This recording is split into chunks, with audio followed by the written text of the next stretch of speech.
कि ऋषि मुनि देवी देवताओं के दर्शन पाते थे। क्यों परिवर्तन होता है?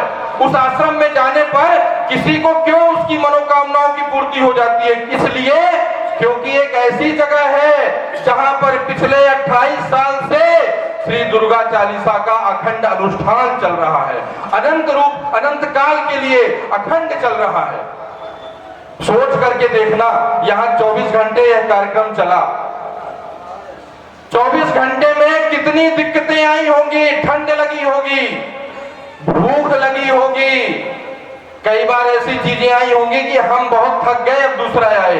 सोचिए, आज 1997 में परम पूज्य गुरु जी ने संकल्प लिया कि आज भारत देश में धर्म धंधा बनता जा रहा है। गुरुवार ने अपने संकल्प बल से जाना, अपनी चेतना से, अपनी शक्ति से जाना कि हमारे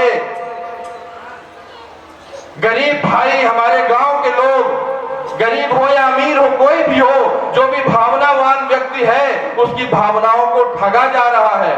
ऐसे ऐसे साधु संत बनते जा रहे हैं इस कलयुग में, जो केवल नाम के हैं, जिनके चरणों में व्यक्ति जीवन गुजार देता है और उसके कुछ भी प्राप्त नहीं होता। गुरु जी ने देखा इसी भारत देश में मंदिरों में बैठ करके पूजा करने से व्यक्ति को देवी देवताओं की कृपा मिलती थी, लेकिन आज कुछ भी प्राप्त नहीं होता। गुरु जी ने देखा, जाना, समझा, लोगों के बीच जा जाकर उनकी वेदनाओं को समझा, तब उन्होंने संकल्प लिया कि मैं इस धरती पर एक ऐसे तीर्थ स्थल का निर्माण करूंगा अपनी साधनात्मक क्षमता से और भगवती माता के आशीर्वाद से, जहां पर कोई भी व्यक्ति आकर के एक बार उपस्थित होगा और जब वहां से जाएगा तो उसके आंखों में, उसके होठों में, उसके शरीर में, उसके जीवन में, उसके घर परिवार में खुशी और आनंद की लहर दौड़ जाएगी। बोलो गुरुदेव भगवान की जय।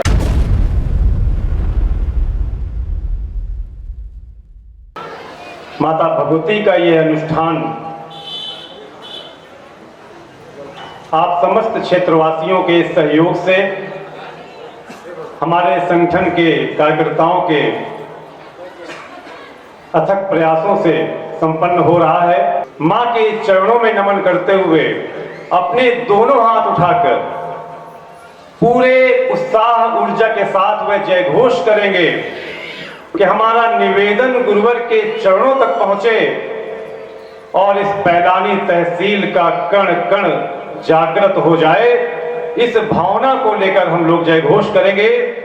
बोलिए धर्म सम्राट युग चेतना पुरुष सद्गुरुदेव परमहंस योगी राज श्री शक्ति पुत्र जी महाराज की जय। माता भगवती आदि शक्ति जगत जननी जगदम्बे मात की जय। पंच ज्योति शक्ति तीर्थ सिद्धाश्रम धाम की जय। पंच ज्योति शक्ति तीर्थ सिद्धाश्रम धाम की उस महिमा से जोड़कर 24 घंटे तक हम सभी भक्तों ने इस अनुष्ठान का लाभ प्राप्त किया। हमारे सभी ग्रामवासी, नगरवासी और क्षेत्रवासियों को यह ज्ञात होना चाहिए और गुरुवर ने कहा कि आप वह शक्ति साधक हो कि आप किसी को प्रभावित करने का कार्य नहीं करोगे,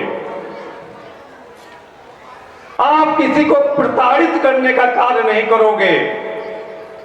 मां की भक्ति के पथ पर बढ़कर, मां की ऊर्जा को अपने हृदय में धारण कर कर, शक्ति सामर्थ्य धैर्य धर्म संकलन को अपने हृदय में धारण कर कर एक शक्ति साधक का परिवेश धारण करके आप समाज को प्रकाशित करने का कार्य करो।